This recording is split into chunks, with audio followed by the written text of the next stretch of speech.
વાત કરીએ તો અમદાવાદ પ્લેન ક્રેશ મુદ્દે મોટા સમાચાર સામે આવ્યા છે। પ્લેન દુર્ઘટનાની તપાસ માટે કમિટીની રચના કરવામાં આવી છે। કેન્દ્રના સિવિલ એવિએશન વિભાગે કમિટી બનાવી છે। કમિટી એસઓપી અને માર્ગદર્શિકાનો અભ્યાસ કરશે। આવી ઘટનાઓને રોકવા નવી એસઓપી પર કામ કરવામાં આવશે। નવી ગાઈડલાઈન બનાવવા આ કમિટી કામ કરશે।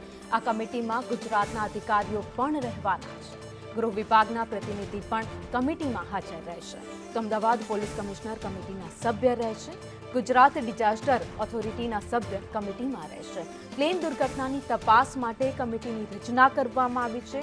કેન્દ્ર સરકારના સિવિલ એવિએશન વિભાગ દ્વારા કમિટી બનાવાઈ છે। કમિટી હાલની એસઓપી અને માર્ગદર્શિકાનો અભ્યાસ કરવાની છે।